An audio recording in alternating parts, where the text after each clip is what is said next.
إلا الذين آمنوا وعملوا الصالحات وتواصوا بالحق وتواصوا بالصبر. صدق الله العظيم. نن چې موږ راټول شوي نو دا سی وی ان کپ را روان دی کرکټ لیګ د هغه باره کې تاسو ټول نه مخکې عطاالله صاحب سی وی ان باره کې خبرو کې سی وی ان څه شي. بسم الله الرحمن الرحیم. ډېر زیاته مننه کوم د سلیم صاحب او د ټولو ملګرو زاهد جان صاحب او د ټولو ملګرو چې موږ موږ ټیم راکړو. ډېره زیاته مننه چې تاسو ټولو ته وکړئ چې موږ د سی وی ان کپ په نوم باندې یو کرکټ لیګ را جوړ کړی دی. خو د هغې نه مخکې به زه د سی وی ان باره کې یو څو خبرې وکړم. دا به هم تاسو ته پته چې سی وی ان یو فرهي تنظیم دی کوم چې د 2008 نه په باجوړ کې کار کوي یتیمانو او کونډو او بېوسو ماشومانو باندې. زموږ د ارګنایزیشن لاندې 4 پروجیکټ مخکې نه کار کوي. د هغې باره کې به زه ډیټیل درکړم. د ټول نه اول خو چې کله موږ کار شروع کړو 2008 کې نو موږ یتیمانو او کونډو باندې کار کوو. تر اوسه پورې زموږ څخه 500 یتیمان ماشومان دي او 200 کونډې دي.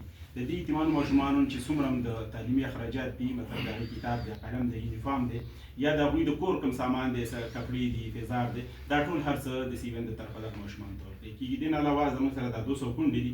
نو موږ هر رمضان کې دغه 200 کونډو زنانو ته یو کمپلیټ پیکج ورکوو چې د هغوی روژه پرې ښه تېره شي او چاته محتاج نه شي. دویم پروجیکټ زموږ دی په هغې باندې مطلب دا د 2020 نه روان دی. زموږ د خپل کور په نوم باندې یو ادارې ته اراده ده چې څومره زموږ سره رجسټر یتیمان ماشومان دي چې دا موږ یو ځای ته راټول کړو. هلته د دې دپاره سکول وي، هاسټل وي او د دې د کیل کود ځای وي او د یو ښه تعلیمي تحصیل کړي. د هغې دپاره موږ 8 کناله ځمکه الحمدلله اخیستې ده او زموږ اراده ده چې ډېر ژر به په هغې باندې موږ یو اداره سازو، یو بلډینګ به سازو او دغه ماشومان به بیا هلته راځي. دې نه علاوه دریم چې کوم زموږ پروجیکټ او کوم منصوبه روانه ده هغه د خپل روزګار. زموږ سره چونکې 200 کونډې زنانې دي، په دې کې تر اوسه پورې موږ 34 کونډو زنانو ته په خپل کور باندې د 25,000 روپیو یو کاروبار شروع کړی دی. الحمدلله دا ټول کاروبارونه د هغې ډېر ښه روان دي او سوچ هم دا دی چې زموږ سره څومره هم دا کونډې زنانه دي چې دا په خپلو پښو ودرېږي او دا هېچ چا ته محتاج نه شي. دغه 34 فیملیز چې کوم دي الحمدلله موږ دې نه اوس خلاص شوي یو چې هغې ته موږ څه ورکړو.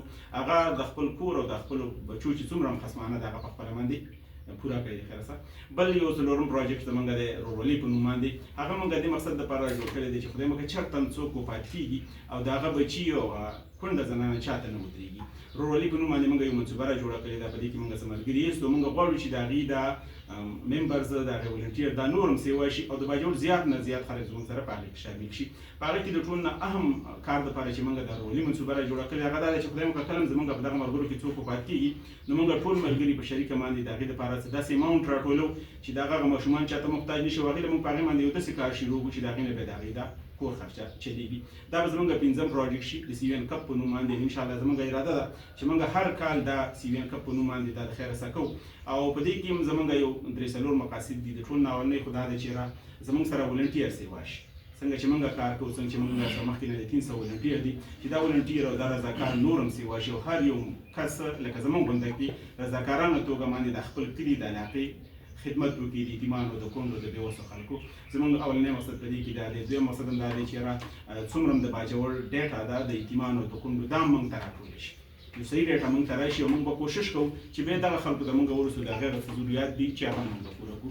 بل مقصد زموږ په دې کې دا دی چې څومره هم دا پلیئرز دي کوم چې د کرکټ سره یا د نورو ګیمونو سره مخته دي، موږ غواړو چې دغه ملګري زموږ سره راشي او هغه زموږ سره ولنټیر هم شي، هغه زموږ رضاکار هم شي او زموږ دا نیټورک چې دی دا نور اوسېږي او د دغه ملګرو په ذریعه باندې موږ د باجوړ کریکټ ډیټا د کونډو یتیمانو دا هم راټوله کړو. بل موږ غواړو څنګه چې موږ دغه 500 یتیمان ماشومان سپورټ کوو. دا هم ډېرو ملګرو سپانسر کړي دي، چا یو کس، چا 2 کسه، چا 3 کسه، چا ډېر هم. نو چې دغه شان مخیر حضرات هم راشي او مطلب هغه دغه ماشومان سپانسر کړي او د دې ماشومانو چې څومره هم د هغوی اخراجات دي چې هغه دې پوره کړي. دغه مقاصدو زموږ په دې کې او بل موږ د دې کیل په وجه باندې موږ ټولې دنیا ته یو پیغام ورکوو چې موږ پوره امن خلک یستو او موږ امن خوښوو. نو دا